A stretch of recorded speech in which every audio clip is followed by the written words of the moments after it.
Welcome to the channel students. तो आज हम इस वीडियो में एक्सरसाइज 4.6 में से सोल्व करने वाले हैं फ्रॉम द प्रॉब्लम नंबर 7। ठीक है, इससे आज हम यहाँ पर स्टार्ट करेंगे। इसमें क्या है कि हमें using the matrix method system of equations को सोल्व करना है। ये बहुत ही इंपॉर्टेंट है। सभी प्रॉब्लम्स ये आपके एग्ज़ाम में हर साल ज़रूर आती हैं। ठीक है, एंड वेरी वेरी ईजी ये सभी होती है। ठीक है, तो इसको अब हम यहाँ पर स्टार्ट करते हैं। तो सबसे पहले हम सोल्व करते हैं हमारी 7th problem, solve the system of these two equations by using the matrix method. ठीक है, so this is our problem number है, ये है 7th। ठीक है, तो हमारा रूल सेम रहेगा। सबसे पहले हम इसको चेंज करेंगे इनटू द मैट्रिक्स फॉर्म। तो ये क्या बन जाएगी, 5, 2 एंड 7 एंड दी ये है 3। तो साथ में आ जाएंगे x एंड y। ठीक है, and is equals to the 4 and 5। ठीक है, ये बन गई इनकी matrix form and we write it as a matrix and this is our x matrix and this is equals to the B. तो हमारा सबसे पहला काम क्या होता है, ए के डिटर्मिनेंट को सोल्व करना। ठीक है, तो ए का हम यहाँ पर सोल्व करते हैं determinant. This is our A matrix.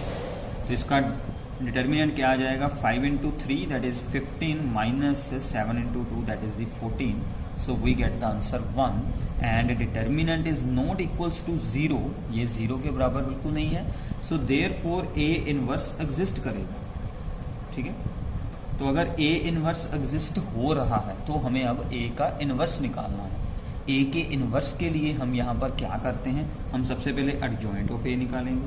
ठीक है ना, तो एडजॉइंट ऑफ A अगर हो 2 क्रॉस 2 मैट्रिक्स तो उसके लिए हमारे पास एक शॉर्टकट मेथड होता है, तो वो भी आप लोग यहाँ पर सिंपली यूज़ कर सकते हैं, नो प्रॉब्लम। ठीक है, तो उसमें हम क्या करते हैं, इन दोनों एलिमेंट्स को इंटरचेंज करवा दें।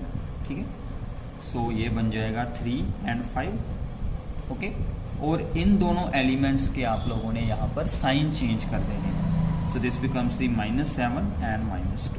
सो एक ही स्टेप में आपका एडजॉइंट ए निकल गया। अगर एडजॉइंट ए आ गया तो एडजॉइंट ए से आप लोग क्या निकाल सकते हैं, देयरफॉर ए इनवर्स का क्या फार्मूला होता है, 1 over determinant of A into the adjoint of A. यही फार्मूला हम लोगों ने ये सीखा हुआ है। ठीक है ना, पिछली एक्सरसाइजेस में। सो देयरफॉर वी गेट, तो यहाँ से हमें क्या मिल जाएगा कि अब डिटर्मिनेंट ए की वैल्यू तो है हमारी 1, तो उसका तो कोई भी इस पर इफेक्ट नहीं होगा।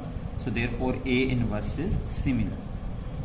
तो ए इनवर्स का आंसर आ चुका है। अब आगे हमें क्या करना है। ठीक है, अब देखिए हमने इक्वेशन बनाई थी कि A X is equal to B. ठीक है, इसको आप लोग ऐसे रख सकते हैं। So now A X is equal to B. ठीक है, अगर ए का इनवर्स एग्जिस्ट हो रहा है देन इस साइड पर भी ए इनवर्स से होगी मल्टीप्लाई, इस साइड पर भी होगी, तो x becomes A inverse into B. तो बहुत सारे स्टूडेंट्स की यहाँ पर क्या मिस्टेक होती है कि वो यहाँ पर ए इनवर्स को दूसरी साइड पर लिख लेते हैं, मतलब b इंटू ए इनवर्स लिख लेते हैं। दिस इज़ रॉन्ग, ऐसा बिल्कुल नहीं करना है। ए इनवर्स को आगे लिखना है, क्योंकि यहाँ पर प्री मल्टीप्लिकेशन होती है। मैंने इस रूल को जब एक्सप्लेन किया था उसकी वीडियो में मैंने अच्छे से इसे एक्सप्लेन किया हुआ है। ठीक है, तो अब यहाँ पर हमें ए इनवर्स की वैल्यू को यूज़ करना है और उसको बी के साथ कर देना है multiply. This is our A inverse. ठीक है, और इसके साथ अब हमें यहाँ पर कर देना है मल्टीप्लाई विद बी, और बी हमारी क्या है, 4 एंड 5।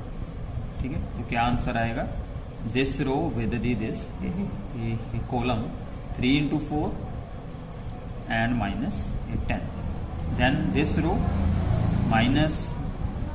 -28, देन ये है 5 इंटू 5। ठीक है, so we get the answer 2 and the -3। ठीक है, अब इतना तो आ गया 2 -3। अब इसका क्या यूज़ है, अब देखिए x हमारी क्या मैट्रिक्स होती है, ये x एंड y ये दोनों एलिमेंट्स होते हैं। ठीक है, और यहाँ पर क्या आंसर आया है, 2 and -3। So this means that x की वैल्यू क्या आ गई, 2 एंड y की वैल्यू क्या आ जाएगी, -3। ठीक है, तो ऐसे आप लोग एक्स वाई को सोल्व कर सकते हैं by using the matrix method. तो ये तो हमने अभी एक सिंपल की थी 2 क्रॉस 2 वाला। ठीक है, सिस्टम ऑफ इक्वेशन। अब ऐसे ही हम यहाँ पर एक और प्रॉब्लम सोल्व करेंगे जिसमें कि हम एक 3 क्रॉस 3 की जो मैट्रिक्स बनाएंगे, मतलब हम यहाँ पर 3 इक्वेशंस को सोल्व करेंगे by using the matrix method. ठीक है, ओके, तो अब हम उसको स्टार्ट करते हैं। So now this is our problem number 11th, ठीक है, फ्रॉम द सेम एक्सरसाइज। तो अब इन इक्वेशंस को हमने सोल्व करना है but by using the matrix method, ठीक है।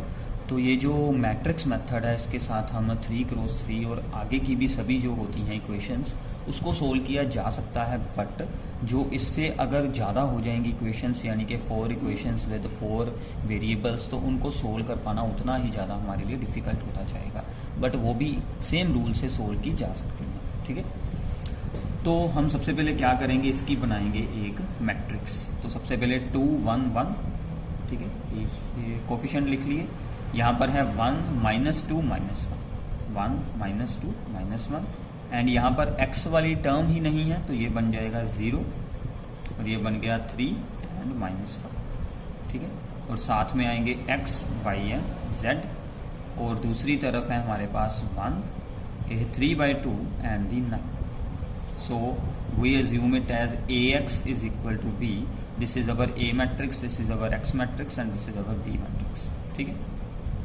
तो अब साथ में यहाँ पर स्टेटमेंट की फॉर्म में एक्सप्लेन किया जा सकता है कि these equations can be written in the form of this one, वो सब कुछ आप लोग खुद एक्सप्लेन साथ में ज़रूर करें, ठीक है। तो अब हमारा सबसे पहला काम क्या होता है, ए का डिटर्मिनेंट निकालना, ठीक है। ए का डिटर्मिनेंट निकालते हैं। सो दिस इज अवर ए, ठीक है। अब जिस रो या फिर जिस कॉलम में होती है 0 हम उसको यूज़ करते हैं, इसको यूज़ करते हैं। इसमें एक 0 है तो सबसे पहला एलिमेंट है 2, और 2 के साथ इसको स्किप किया जाएगा और ये वाले 4 एलिमेंट बच जाएंगे, -2 -1 3 एंड -5। फिर आएगा 1, बट यहाँ पर अब क्या साइन लगेगा, प्लस माइनस, ये बन गया माइनस। सो नाउ हम यहाँ पर डिटर्मिनेंट सोल्व कर रहे हैं, ठीक है। तो हमने सबसे पहले इस एलिमेंट को चूज़ किया, इसके अकॉर्डिंग ये वाली रो स्किप कर देंगे तो ये वाले 4 एलिमेंट आ जाएंगे, ठीक है। और फिर इसको यूज़ करेंगे, ये एलिमेंट आ गया, इसके लिए इस रो को स्किप किया जाएगा और ये 4 एलिमेंट आएंगे 1 1 3 एंड दी -5, ठीक है। अब यहाँ पर क्या साइन होते हैं, प्लस, यहाँ पर आएगा साइन माइनस का, तो वो हमने यहाँ पर यूज़ कर लिया। इसको एक्सपैंड करेंगे, ठीक है, तो ये हमारा आंसर बन जाएगा 34। डिटर्मिनेंट हमारा यहाँ पर आ रहा है not equals to 0, so therefore A का इन्वर्स एग्जिस्ट होगा। तो अब हमें इसको सोल्व करना है। ए इन्वर्स के लिए हमें सबसे पहले एडजॉइंट ए निकालना है, मतलब कि हमें निकालने पड़ेंगे कोफैक्टर्स, ठीक है। तो अब हम यहाँ पर कोफैक्टर्स निकालेंगे। इस बार मैं आपको डायरेक्टली आंसर्स बताऊँगा कि आप लोग कैसे कोफैक्टर्स के डायरेक्टली आंसर्स ही लिख सकते हैं। बिल्कुल ही यहाँ पर है कि हमारे लिए सिंपल काम होता है, ठीक है, कुछ भी यहाँ पर डिफ़िकल्ट नहीं है, ओके। तो स्टार्ट करते हैं। तो हमारा सबसे पहला है एलिमेंट 2, ठीक है। अब ये जो एलिमेंट है 2, ठीक है, अब इसके लिए ये स्किप होगा और ये वाले 4 एलिमेंट बचते हैं। सो देयरफॉर क्या बन जाएगा, -2 इंटू दी -5, दैट इज़ दी 10, और यहाँ से बचेगा -3 इंटू -1, तो ये आपका बन गया 30। सिंपल है, ठीक है। ऐसे ही आगे चलते हैं। A1 2, तो यहाँ पर ओड है इन दोनों का सम, तो आगे साइन लग जाएगा माइनस का। ये हमने पहले ही यूज़ कर लेना है ताकि कोई मिस्टेक ना हो। दिस एलिमेंट 1 है, इसको स्किप कर दिया, ठीक है, और अब इसको स्किप करेंगे, ओके। तो क्या बचा, 1 0 -1 एंड -5, तो 1 इंटू -5, 0 इंटू समथिंग 0, तो ये आपका बन जाएगा +5, ओके। अब ऐसे ही जो हमारा अगला है A1 3 को सोल्व करते हैं। उसके आगे तो साइन आएगा ये प्लस का ही। ये वाला एलिमेंट है 1, इस रो को स्किप करें और इसको स्किप कर देंगे कॉलम को, ये चारों एलिमेंट बच जाएंगे, ठीक है। सो 1 इंटू 3 और ये बनेगा 0, तो क्या बच गया, only 1 into 3, so this becomes भी 3, ओके। बिल्कुल सिंपल है, आप लोग ऐसे भी डायरेक्टली आंसर्स को बना सकते हैं। A2 1, इसके आगे साइन क्या आएगा, माइनस का, क्योंकि ऑड सम है, ठीक है। 2 1 ये वाला एलिमेंट है, इसको स्किप करेंगे और इसको स्किप करेंगे, क्या बचेगा, 1 1 3 -5। नाउ 1 इंटू -5 एंड 3 इंटू 1, तो ये आपका बन जाएगा प्लस का 8। देन A2 2, ठीक है, यहाँ पर साइन क्या आएगा, प्लस का साइन आएगा, तो ये वाला एलिमेंट है, दिस रो एंड दिस ये कॉलम, तो क्या बचेगा 2 इंटू -5, ये बच गया, एंड 0 इंटू 1 दैट इज 0, तो आंसर आपका आ गया -10। ठीक है, देन A 2 3, इसके आगे साइन क्या लगेगा, माइनस का साइन लगेगा। ओके, ये वाला एलिमेंट है, तो इसके लिए क्या करेंगे, ये वाली रो एंड ये वाला ये कॉलम, तो 4 एलिमेंट बचे 2 1 एंड 0 3। सो 2 इंटू 3 क्या बन गया 6 and 0 into 1 that is the 0, तो आपका आंसर क्या आ जाएगा -6। ओके, देन A 3 1, ठीक है, ये वाला एलिमेंट है, इसको स्किप कर दें, तो ये वाले चारों एलिमेंट बच जाएंगे 1 इंटू -1 एंड यहाँ पर आएगा -2 इंटू 1 दैट इज़ दी -2, तो ये आपका बच जाएगा -1 + 2 दैट इज़ दी +1, आंसर आ जाएगा। देन A 3 2 करते हैं, ठीक है, इसके आगे साइन क्या लगेगा, माइनस का साइन लगेगा। ठीक है, ये वाला एलिमेंट है A 3 2, इसको स्किप कर दें और इसको स्किप कर दें, देन ये वाले चारों बचे 2 1 एंड दी 1 -1, तो 2 into -1 that is the -2 minus 1 into 1, तो ये आपका बन गया -3 एंड एक और माइनस है, तो आंसर आपका बन जाएगा +3। देन हमारा आखिरी एलिमेंट बचता है A 3 3, दिस एलिमेंट, अब इसको स्किप कर दें, तो ये वाले चारों बचेंगे। ठीक है, तो ये वाले चारों बचेंगे, तो 2 into -2 that is the -4 and 1 into 1 that is the -1, so -5। Okay, सभी को फैक्टर्स हो गए हैं। अब हमें यहाँ पर एडजॉइंट A का सिर्फ आंसर लिखना है। So adjoint A is equals to the, सभी को फैक्टर्स को अरेंज करते हैं, दैट इज़ 13 5 3, ठीक है, देन 8 -10 एंड -6, देन 1 3 एंड दी -5, और इसका हम करेंगे ट्रांसपोज। ओके, देन रोज को चेंज कर दें इनटू द ये कॉलम्स, तो ये आपका बन जाएगा दिस वन। तो ये हमारा आंसर आ चुका है, that is of the adjoint of A का। ठीक है, तो अब हमें सिंपली इसको डिवाइड करना है with the determinant of A that is the 34, तो हमारा A का इनवर्स बन जाएगा। ठीक है,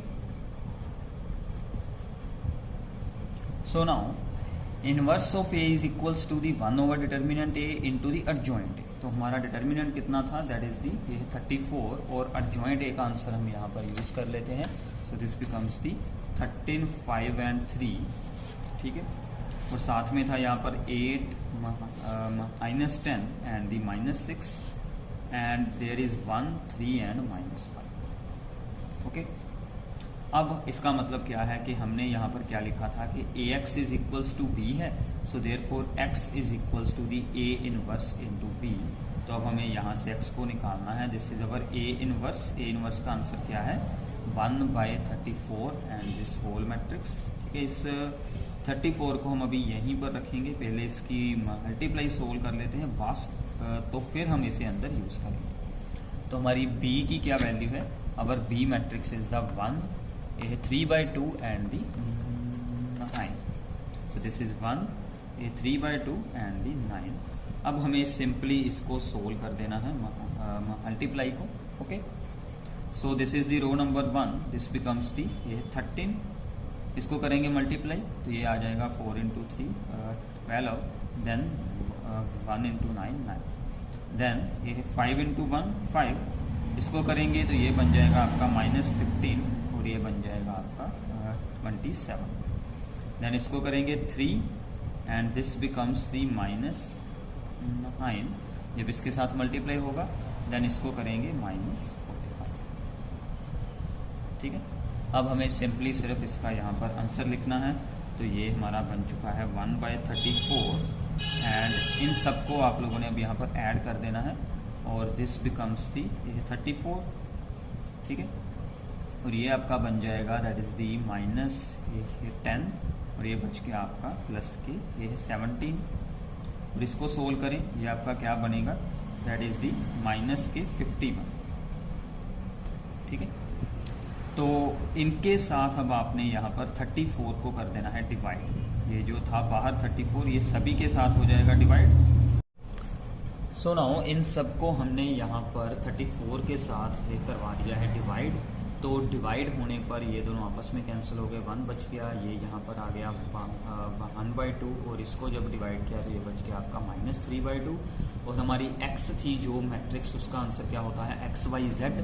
तो इसका मतलब हमारी x की वैल्यू क्या आ जाएगी, दैट इज़ 1 एंड y की वैल्यू आ चुकी है 1/2, ठीक है। और हमारे z की वैल्यू आ चुकी है -3/2, ठीक है। तो ऐसे आप लोग by using the matrix method system of equations को सोल्व कर सकते हैं, ठीक है। तो ये थी आपके लिए प्रॉब्लम नंबर 11, ठीक है। सो आई होप कि आपको अच्छे से रूल अंडरस्टैंड हो गया होगा, क्योंकि रूल की ही यहाँ पर मेन, ठीक है, बात है। तो अगर आपको रूल अंडरस्टैंड हो गया है तो आप इस एक्सरसाइज की रिमेनिंग प्रॉब्लम्स को एक बार खुद सोल्व कर देखें। सो आई होप कि अब आप लोग इनके साथ up to the problem number 14, ठीक है, up to the problem number 14 आप लोगों ने अब एक बार सोल्व कर देखनी है, ठीक है। अब ये दोनों प्रॉब्लम्स के आप लोगों को सोल्यूशंस यहीं पर मिल चुके हैं। बाकी के सोल्यूशंस को मैं सोल्व कर अपनी साइट पर या फिर नीचे डिस्क्रिप्शन में अपलोड कर दूंगा। अगर आपकी कोई मिस्टेक होती है तो आप उसके साथ अपने आंसर को मैच कर ज़रूर देखें और उसके साथ आपकी ये सभी प्रॉब्लम्स हो जाएंगी। इन सभी में सेम रूल आपने यूज़ करना है, एक बार इसको अच्छे से अंडरस्टैंड कर लें, सेम रूल यहाँ पर इम्प्लीमेंट करें तो आपका सिंपली हो जाएगा, ठीक है। अब जो इसके आगे की प्रॉब्लम है 15th एंड 16th, ठीक है, वो हम यहाँ पर एक सेपरेट वीडियो में सोल्व कर लेंगे। वैसे वो भी सिमिलर है। तो हमें यहाँ पर 15th प्रॉब्लम में सिंपली क्या करना है कि ए मैट्रिक्स हमें यहाँ पर दी हुई है, ठीक है। हमने सबसे पहले ए का निकालना है इन्वर्स। अब इन्वर्स निकालना मतलब हमने सबसे पहले इसके कोफैक्टर, फिर एडजॉइंट ऑफ ए, डिटर्मिनेंट निकालना है, ठीक है। तो उनके साथ हमने ए का इन्वर्स निकाल देना है। जो ए का इन्वर्स आएगा उसको हमने रख लेना है। फिर इन इक्वेशंस की आपने बनानी है मैट्रिक्स फॉर्म। जब हम इन इक्वेशन की बनाएंगे मैट्रिक्स फॉर्म तो हम वहाँ से क्या ऑब्जर्व करेंगे कि इसकी मैट्रिक्स सेम इसके जैसी है, मतलब ए ही इसकी मैट्रिक्स फॉर्म है। तो फिर हम जो ऊपर ए का इन्वर्स हमने सोल्व किया था उसको हम यूज़ कर डायरेक्टली हमारा आंसर निकाल देंगे, x is equals to A inverse into B कर, ठीक है। सिंपल है, सेम प्रॉब्लम है, थोड़ा सा सिर्फ आप लोगों ने जो आपके सॉल्विंग के स्टेप्स होते हैं उनको हमने सिर्फ यहाँ पर करना है, शफलिंग करनी है, बाकी हमारा सेम काम है, ठीक है। तो अभी आप इसके साथ पहले 14th तक प्रॉब्लम सोल्व करें, ठीक है, और